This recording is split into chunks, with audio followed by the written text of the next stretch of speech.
Hello दोस्तों, आप सब कैसे हैं। आशा करता हूं आप सब अवश्य ठीक ही होंगे। जैसे हमने उत्तर वैदिक काल के अंतर्गत धार्मिक व्यवस्था, आर्थिक व्यवस्था के विषय पर चर्चा करने वाले हैं। उससे पहले हमने सामाजिक और राजनीतिक दर्शन की यानी कि स्थिति के विषय में बताया था। इस सामाजिक के अंतर्गत हमने देखा था कि उत्तर वैदिक काल में जो वर्ण व्यवस्था है, कैसे वो कर्म से जन्म आधारित बन जा रहा है और कैसे पुत्रियों से उनके अधिकार छीने जा रहे हैं। जैसे पहले जो लड़कियां होती थी उत्तर वैदिक काल में, ऋग वैदिक काल में उनको शिक्षा का अधिकार था, लेकिन उत्तर वैदिक काल में शिक्षा का अधिकार छीन जा रहा है। पहले क्या होता था, ऋग वैदिक काल में लड़कियां जो होती थी, महिलाएं होती थी, घूंघट नहीं काटती थी और सर पर दुपट्टा नहीं रखती थी। लेकिन उत्तर वैदिक काल में पर्दा प्रथा आ गया, यानी कि महिलाओं को घर के कामों तक ही सीमित कर दिया गया कि अर्थात अब महिलाएं सिर्फ घर के ही काम करेंगी, बाहर का काम जो है पुरुष करेंगे। और राजनीति के अंतर्गत हमने देखा कि जो सभा समिति एवं विदत संस्था है, जो पहले राजा का नियुक्त करती थी, राजा को पद से हटाती थी, यानी एक तरह से वो लोकतंत्रात्मक वाला था। जैसे भारत में जनता सरकार को हटाती है, बनाती है, उसी प्रकार। लेकिन उत्तर वैदिक काल में इन संस्थाओं को नष्ट कर दिया जाता है और राजा का कार्य वंशानुगत हो जाता है। और जिसके बाद राजा हो एकराट, अधिराज और सम्राट की उपाधि धारण करने लगता है। फिर देखते हैं कि आर्थिक स्थिति के अंतर्गत क्या है। देखिए, जो आर्यों की आर्थिक स्थिति कैसे परिवर्तन हुई, हमने कल भी बताया था लोहा, क्योंकि आर्यों को अब लोहे की जानकारी हो गई। जब लोहे से परिचित हो गए भली भांति से, तब अब जो जैसे कि फसलों को काटने के लिए अब आज लोग क्या करते थे, लोहे की जो होता है कि जो बोलते हैं कुल्हाड़ी, या बोल सकते हैं कुदाल और फावड़ा, और इसके अलावा दरेती, हसिया, ये सब उपयोग करने लगे। दरेती से फसल भी काटने लगे, क्योंकि लोहे की दरेती होती है, स्ट्रांग होती है। पहले किसकी उपयोग करते थे, पहले उनके पास जो था तांबा का था, तो तांबा उतना उपयोगी नहीं होता था, क्योंकि तांबा से भाई आप बताइए फसल काट रहे हैं तो उसकी धार बार बार मुड़ जाती थी, और उसके बाद उसको जब बार बार पहाटा जाता था तो वो पहाड़ते पहाड़ते ही ख़त्म हो जाता था। तो हसिया और तांबा इतना पर्याप्त प्रचुर मात्रा में तो मिला ही नहीं, प्रचुर मात्रा में था नहीं कि इसी बड़े जैसे कि मानक पर बार बार उसके हसिया बनाया जाए। और हसिया, तांबे की हसिया महंगी भी मिले, क्योंकि तांबा जो है उस समय दुर्लभ था ही जानकारी, तांबा मिल गया लेकिन इतने प्रचुर मात्रा में नहीं। वैसे लोहे का अतरंजी खेड़ा से टनों में मिल गया, यानी लोहे की जानकारी हो गई, तो लोहे से अब हसिया बन रही है। अब बढ़िया से आज लोग जाते थे, फसल काटते थे, और कुल्हाड़ी से क्या करते थे, जैसे कि अगर उनको खेत को आगे बढ़ाना हुआ तो जो छोटे छोटे जंगलों में पौधे उगे रहते थे उनको काट करके साफ कर देते थे, और उसके बाद उसके बढ़िया से लोहे के फाल वाले से उसकी खुदाई करते थे। तो खुदाई करते थे, जिसके परिणाम अंदर तक खुदती थी। फिर अपना धान, गेहूँ, अपना बाजरा, सरसों आदि फसल अपना बोते थे, और फसल में उत्पादन में जैसे बढ़ोतरी भी होती थी।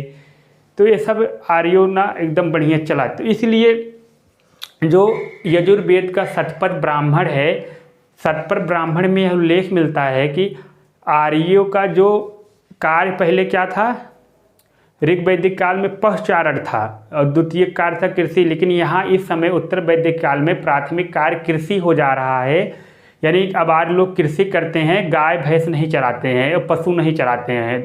वो पशु चराना उनका द्वितीय कार्य हो गया, यानी कि अब उनके पास यदि टाइम है तो आराम से बढ़िया जा रहे हैं, चरा रहे हैं पशु घूमते फिरते। जैसे कि देखते हैं कि भगवान श्री कृष्ण जैसे अपने बाल्यकाल में पशु को ले जाकर चराते हैं और बढ़िया आनंद पूर्वक से बैठे रहते, बांसुरी बजाते रहते हैं। उसी प्रकार आज लोग भी, उनका द्वितीय काम था, जो छोटे बच्चे थे उनके पशु चराने का काम करते थे, और जो बड़े बच्चे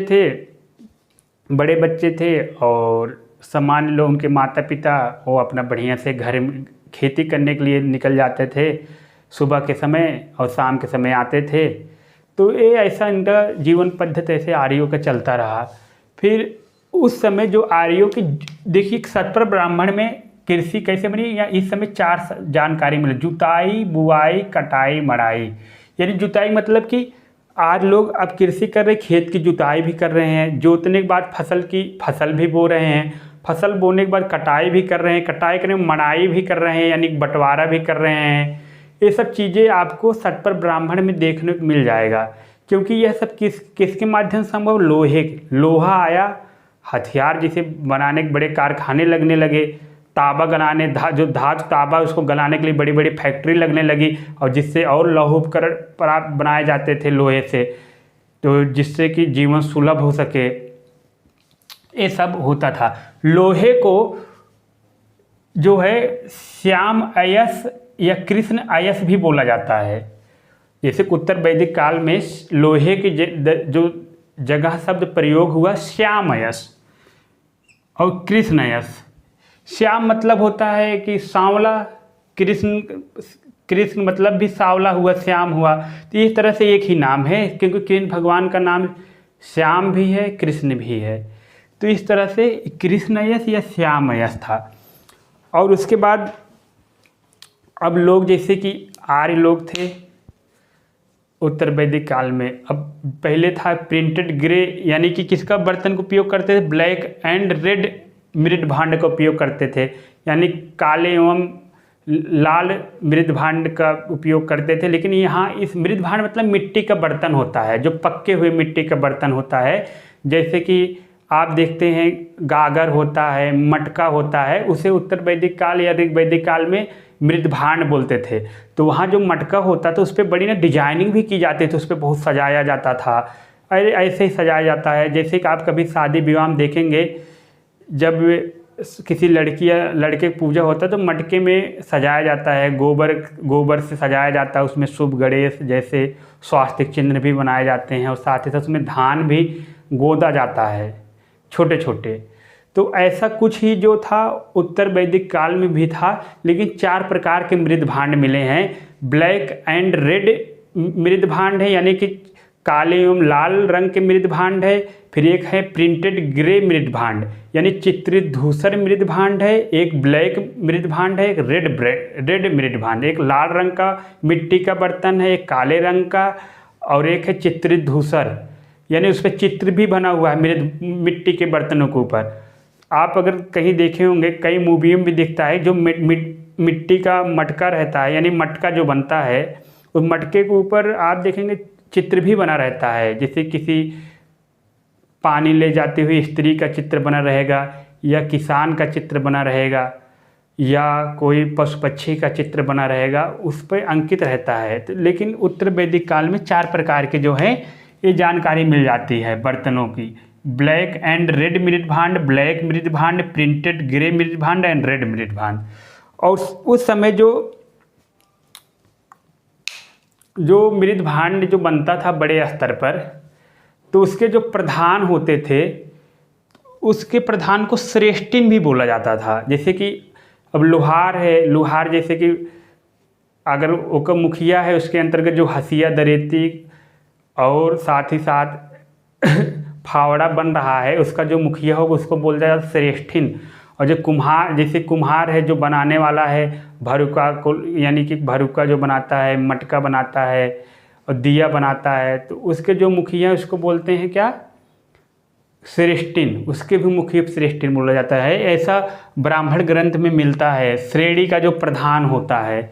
और साथ ही साथ अब जैसे कि लोग अब शिक्षित हो गए, जैसे शिक्षित मतलब नहीं, लोग अब जैसे एग्रीकल्चर की ओर अग्रसर हो गए।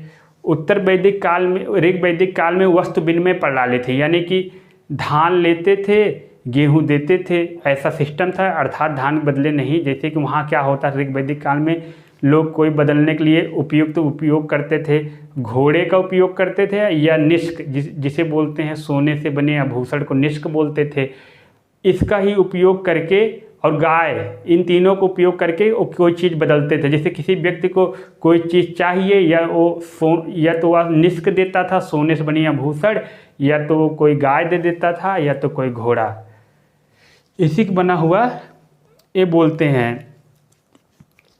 लेकिन आपने सोचा फिर उत्तर वैदिक काल में देखते हैं कि चीज़ें ऐसे नहीं ठिकाता है। जैसे क्या होता था उत्तर वैदिक काल में, लोग कहते हैं देखो अब हम तो कृषि काम करने लगे हैं, अब तो पशु चराते नहीं हैं बड़ी मात्रा में, पशु तो है नहीं, पशु द्वितीय काम हो गया, दूसरा काम। तो पहले नंबर पे कृषि कर रहे हैं। अब कृषि करने के लिए हमें अब वस्तुओं यानी कि वस्तुओं को नहीं देखना, हमें सिक्के की ओर जाना है, यानी कि हमें जो सिक्के का उपयोग करना है वस्तु के लेन देन में।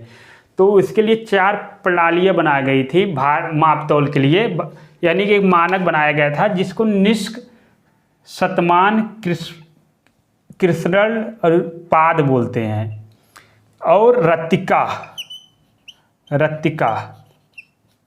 क्या होता है, जैसे कि आप बताइए, जैसे डॉलर, यूरो, पाउंड, रियाद, ये सब मुद्राएं नहीं होती, उसी प्रकार उत्तर वैदिक काल में मुद्रा के ही प्रकार थे, निष्क, शतमान, कृष्णल, पाद, रत्तिका। तो निष्क जो पहले क्या था, ऋग वैदिक काल में निष्क था, आभूषण था, लेकिन यहाँ आकर एक वो बन जा रहा, रुपये का मानक बन रहा है, मानक बन जा रहा है, इससे कोई वस्तु आप खरीद सकते हैं। शतमान और कृष्णल और पाद और रत्तिका, इन्हीं 4-5 मुद्राओं का उपयोग करके उत्तर वैदिक काल वाले लोग एक दूसरे से सामान लेते और देते थे।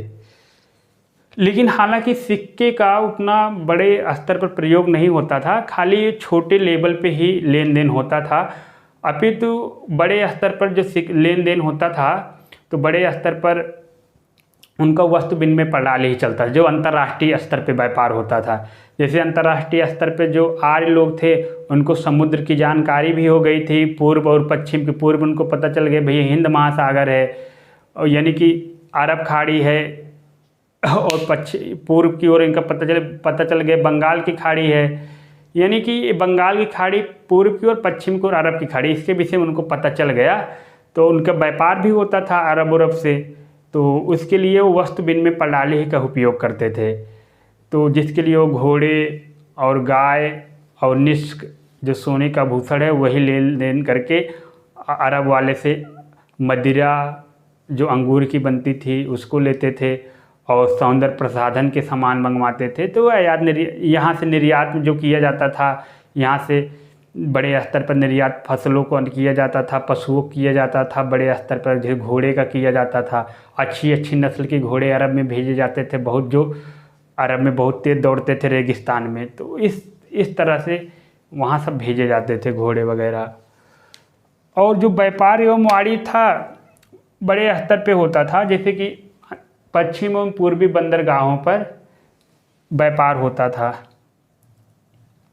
अब आते हैं धार्मिक स्थिति, जो उत्तर वैदिक काल में थे। उत्तर वैदिक काल में धार्मिक स्थितियाँ बहुत रिजिड हो जाती हैं, यानी कि रूढ़ियाँ बहुत ज़्यादा आ जाती हैं। जैसे अब कर्मकांड अपने बड़े स्तर लेवल पे आ गया है। अब जो पुरोहित है अपना पेट पालने के लिए झूठे बोल रहा है कि किसी के घर में शनि दोष है, बृहस्पति का दोष है, सोमवार का दोष है, वो कोई ना कोई ग्रह लगा के अपना पैसा कमा रहा है। कर्मकांड इतना बढ़ गया है कि शूद्र अगर 2 वक्त के लिए जो रोटी जुगाड़ कर पाता था, उसमें से 1/3 भाग ब्राह्मण को दे देता था, इस बात के लिए कि ब्राह्मण लोग कहते थे तुम मुझे अगर दान दोगे तुम्हारी पेट की क्षुधा वैसे ही बुझ जाएगी। तो ऐसा वो बोलते थे, ऐसा था, चलता था। कर्मकांड इतने बड़े थे। और उसके अलावा यज्ञ को खूब करते थे। उत्तर वैदिक काल में देखेंगे यज्ञ बहुत करते थे। यज्ञों का पूरा एकदम खेल ही था, यानी कि जहाँ देखो पुरोहित अपना झोला झंडी टांगे पहुँच जा रहा है यज्ञ करने, भैया यज्ञ करके पैसे कमाना है, क्योंकि इसमें मेहनत कोई नहीं करना है, पसीना नहीं बह रहा है। बढ़िया गए राजक दरबार में पहुँच गए, और राजक के दरबार में पहुँचने के बाद बढ़िया पंखा डुलाया जा रहा है, फल फूल खिलाया जा रहा है, उसके बाद बढ़िया से उनकी सेवा की जा रही है, पाँव पखारा जा रहा है, चरण पाद का सैनिक रख रहे हैं और बोल रहे हैं आ गए हैं पंडित जी आ गए, पंडित जी आ गए। कितना मान सम्मान मिल रहा था। तो वैसे ही चीज़ें थी उत्तर वैदिक काल में। व्यवस्थाएं थी, पंडित जो है खा के कढ़ैया उसका पेट निकल आता था। तो ये सारी चीज़ें थी, कर्मकांड था। जो धार्मिक स्थिति के अंतर्गत ये देखिए जो पहले ऋग वैदिक काल में इंद्र और अग्नि जो थे प्रमुख देवता थे आर्यों के, अब आर्यों के प्रमुख देवता हो गए कौन? प्रजापति। प्रजापति अब मुख्य देवता हो गए। प्रजापति का मतलब सृजन के देवता। प्रजापति वही जो प्रजापति दक्ष थे, जिसका श्री कृष्ण भगवान ने, वो क्या नाम है, शंकर भगवान ने जिनका गला काट दिया था, यानी कि उन काल भैरव ने, शंकर भगवान का एक अंश है काल भैरव ने, उनका गला काट दिया था, बकरी गला लगा दिए थे। वही प्रजापति दक्ष हैं, अब सृजन के देवता बन गए हैं। अब जो रुद्र हैं भगवान शिव जो पशुओं के देवता थे, अब वो कल्याणकार के देवता हो गए, प्रमुख देवता, उनकी खूब पूजा की जा रही है, विष्णु की पूजा की जा रही है। अब ऋग वैदिक काल में जो इंद्र और अग्नि पूजा होती थी, उनकी पूजा नहीं होती, क्योंकि आप देखेंगे ऋग वैदिक काल में इंद्र का जो 1028 सूक्त है ऋग्वेद में, उसमें से 250 सूक्त सिर्फ इंद्र के लिए लिखा गया है और 200 सूक्त सिर्फ अग्नि के लिए लिखी गई है। लेकिन अग्नि और इंद्र इस समय अब पूजनीय नहीं रह गए ज़्यादा, अब उनको कोई मान्यता नहीं, ब्राह्मण पंडित कोई पूजा ही नहीं कर रहा है, अरे जाने दो। अब ये मूव कर गए हैं, यानी किसकी ओर? प्रजापति की ओर, और रुद्र और विष्णु की ओर पूजा कर रहे हैं। और जो एक पूषण देवता थे, जो पहले क्या होता ऋग वैदिक काल में पशुओं के देवता थे, अब वो देवता हो गए हैं पूषण किसके? शूद्रों के देवता हो गए हैं। क्योंकि अब ब्राह्मण क्षत्रिय बोलते देखो हम पूजा करेंगे इनकी शंकर भगवान की और विष्णु की, और तुम पूजा करोगे पूषण की, पूजा तुम्हारे देवता ये पूषण हैं, इनकी पूजा करो, तब तुम्हारे जो है तुम्हारे कर्मों से मुक्ति मिलेगी और तब जाकर तुम हमारे गोत्र में जन्मोगे, अर्थात ब्राह्मण या क्षत्रिय में कुल में जन्म लोगे। ये सब चीज़ें वहाँ चल रहा था। फिर सतपर ब्राह्मण में जो था, सतपर ब्राह्मण में सबसे पहले आपको पुनर्जन्म का साक्ष्य मिल जाएगा। जो पुनर्जन्म नहीं होता है कि मरने के बाद अब फिर से जन्म लेना, वैसे तो कोई देखा नहीं है कि भाई मरने के बाद कोई फिर से जन्म लेता है कि नहीं, लेकिन उत्तर वैदिक काल में जो आपको सतपर ब्राह्मण मिलेगा कि अब भैया कोई व्यक्ति अगर मर रहा है तो फिर से जन्म लेगा, पुनर्जन्म, यानी अच्छे कर्म करो, अच्छे कर्म करोगे, अगर दान दया का फिर से इस धरती पे आओगे, जन्म लोगे। और सतपर ब्राह्मण में आपको ही मोक्ष की भी जानकारी मिल जाएगी, यानी मोक्ष अब जो है ब्राह्मण लोग कह रहे हैं कि तुम यज्ञ करो, तो अगर तुम्हें मोक्ष चाहिए यज्ञ करो, यज्ञ करवाओ, यज्ञ से तुम्हें मोक्ष की प्राप्ति हो जाएगी।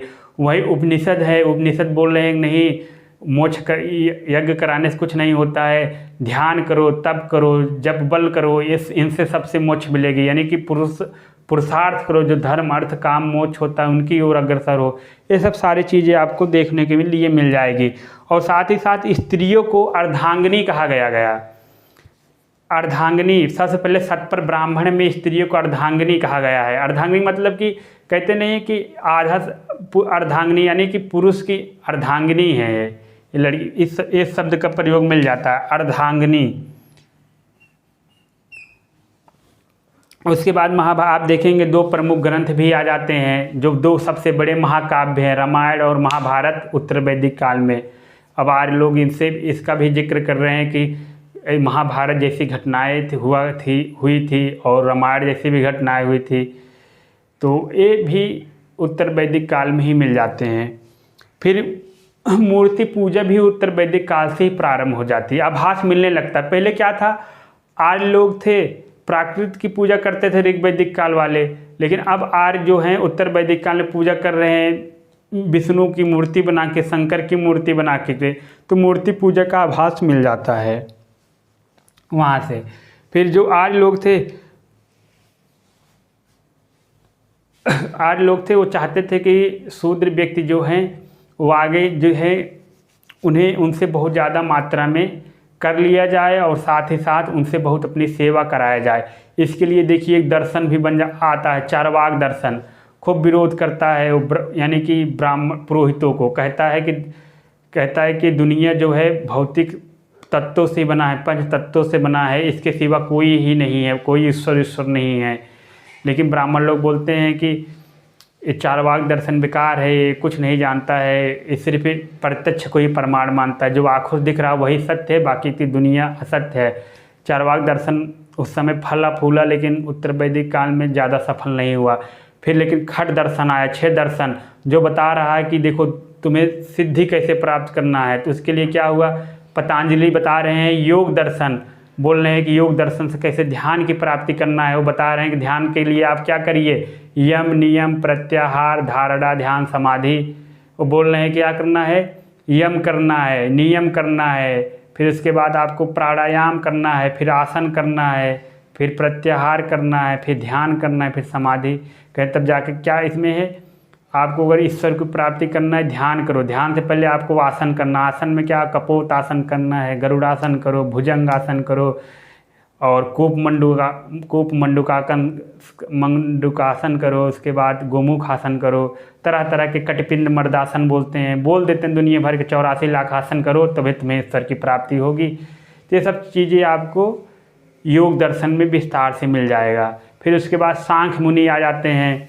जो सांख्य मुनि जो हैं वो बोलते हैं देखो सांख्य दर्शन है जिसके प्रवर्तक है कपिल मुनि, वो बोलते हैं भैया सांख्य दर्शन पढ़ो, इस दर्शन पढ़ने से मोक्ष की प्राप्ति होगी। फिर सांख्य बदले न्याय दर्शन आ जाते हैं जो दुनिया के कर्मकांडों का विरोध करते हैं। इसके जो प्रवर्तक रहते हैं उनका नाम गौतम रहता है। बोलते हैं कि दुनिया जो है ये सत्य असत्य है, सत्य कुछ नहीं है, न्याय ही सत्य है, तो इसकी बात करो।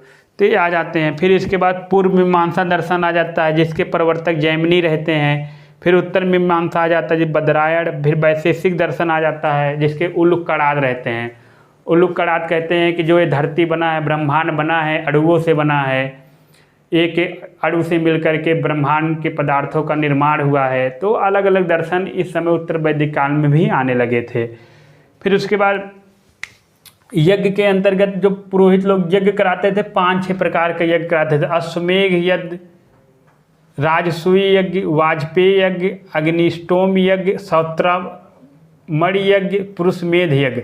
अश्वमेघ यज्ञ ऐसा यज्ञ होता है जिसमें राज्य के विस्तार के लिए यज्ञ किया जाता है, राज्य की सीमा के विस्तार के लिए। जैसे भगवान राम ने अश्वमेध यज्ञ किया था अपनी सीमा विस्तार के लिए, जिस घोड़े को पकड़ लिए थे लवकुश ने। और फिर राम के ही पूर्वज थे राजा सगर जिन्होंने अश्वमेध यज्ञ किया था जिसके और उसके बाद राजसूय यज्ञ होता है। राजा यानी राजसूय यज्ञ जो युधिष्ठिर किए थे, इस यज्ञ में ये होता है कि जो राजा का राज्य अभिषेक होने लगता है तो राजसूय यज्ञ होने लगता है, जिसमें मुख्य अतिथि के तौर पर भगवान श्री कृष्ण थे जिनके चरण को धुलना था, जिसका विरोध वो करता है छेदी नरेश। छेदी नरेश विरोध कर शिशुपाल वह विरोध बहुत जताता है, जिसके परिणाम स्वरूप उसका सर गला काट देते हैं भगवान श्री कृष्ण। एक इसी राजसूय यज्ञ ही होता है दुर्योधन, उनका क्या नाम है युधिष्ठिर का राज्याभिषेक। एक वाजपेय यज्ञ होता है। वाजपेय यज्ञ होता है जब राजा अपना शक्ति का प्रदर्शन करे। जैसे बहुत सारे राजा होते हैं उनके पास शक्ति बहुत हो गई है, अब जो उनके सीमा से सटे हुए राज्य हैं उनको यह दिखाना है देखो हमारे पास इतना घोड़े हैं, इतनी हाथी हैं, इतना अश्वारोही हैं, इतना घुड़सवार हैं, और इतना हमारे पास धनुष बाण है, इतना तलवारें हैं। दुनिया भर का अपना दिखाते हैं, प्रदर्शन करते हैं वाजपेयी यज्ञ के अंतर्गत। और एक होता अग्निष्टोम यज्ञ। यह यज्ञ तब किया स्वर्ग की ओर। कोई राजा मरने की अवस्था में आ गया है, चाह रहा है कि अपने पापों का क्षय करके स्वर्ग की ओर बढ़ें, तो उसके लिए अग्निष्टोम यज्ञ करता था। फिर एक होता है सौत्रमणि यज्ञ। वो पशु एवं सूरा, यानी कि अब एक यज्ञ ऐसा होता है जैसे पशु को बलि दी जा रही है, राजा बलि दे रहा है जिससे कि अकाल ना पड़े, और उसमें शराब भी चढ़ा रहा, सूरा का भी वर्णन मिल जाता है। और एक होता है यज्ञ पुरुषमेध यज्ञ। अब राजा चाह रहा है, उसके दरबार में लोग मूर्ख लोग पैदा हो रहे हैं, राजा की इच्छा हुई भैया अब यहाँ मूर्ख लोग पैदा हो रहे, विद्वान लोग कैसे पैदा हों। तब पुरोहित ने बोला राजा ऐसे काम करो, आपके राज्य में 2-1-3 व्यक्ति जो पुरोहित हों विद्वान व्यक्ति, उनकी बलि दिवा दो। यही पुरुषमेध यज्ञ है। राजा यह भी काम करता था। उसके जो कभी कभी वो साल 6 महीने में अपना पुरुषमेध यज्ञ करवाता था। जो विद्वान व्यक्ति होते थे उनका गला काट के स्वाहा कर देता था यज्ञ में। ये पुरुषमेध यज्ञ था। फिर उसके बाद ये सब अपना ब्राह्मण जो भी हो 6-7 यज्ञ हैं जो भी यज्ञ करते, लेकिन सब ज़्यादा में ब्राह्मणों को था। हिच हिच के दान दक्षिणा पाते थे और शादी भी इनका हो जाता था। कोई ब्राह्मण आया, किसी लड़की की दिल आ गई, विवाह कर लिया, अपना भैया आर्थ विवाह कर लिया, दैव विवाह कर लिया, मोहित हो गया। तो ये सब चीज़ें ब्राह्मणों के सब में हित में था, सारे यज्ञ ब्राह्मण हित में, क्योंकि दान दक्षिणा सब उनको ही मिलता था। अब क्या उनको राजा क्या कहते, देखो मनुष्य की आवश्यकता होती जर जोरू क्या जर जोरू और गुलाम क्या बोलते हैं, यानी कि एक तरह सिंपल अर्थ में बताए क्या चाहिए, लड़की चाहिए, जमीन चाहिए, धन चाहिए। राजा से ब्राह्मण को तीनों प्राप्त हो जा रहे हैं, लड़कियां भी खूब भर भर के प्राप्त हो रही हैं खूब बढ़िया से। पता है ऋषि वशिष्ठ की 30,000 पत्नी थी, ऋषि अगस्त की 60,000 पत्नियां थी। अब कैसे प्राप्त किए थे, ऐसे यज्ञ करने जाते होंगे, किसी दिल आ गया कर लेते थे, शादी मिल जाता था पूरा उनको, दो विवाह में विवाह कर लेते थे ऐसे ही यज्ञ कर करके। फिर उसके बाद उत्तर वैदिक काल में आपको रीढ़ों से भी मुक्त होना पड़ता था। इसमें भी ब्राह्मण लोग कहते थे, ब्राह्मण लोग अपना पेट पालने के लिए ये भी कहते थे, सबसे पहले कौन सा बोले थे, पितृ ऋण। पितृ ऋण यही होगा, पितृ ऋण के अंतर्गत यही हो, कोई भी व्यक्ति पितृ ऋण से तभी मुक्ति पाएगा जब वह खुद शादी करके बच्चे पैदा करेगा और पिता का सुख पाएगा, तब जाकर वह पितृ ऋण से मुक्त होगा। वैसे पितृ ऋण कई प्रकार के होते हैं। एक पितृ ऋण होता है कि पिता की सेवा करना, जो राम भगवान राजा दशरथ की सेवा करते थे, वो भी एक तरह का पितृ ऋण ही है। और एक है देव ऋण।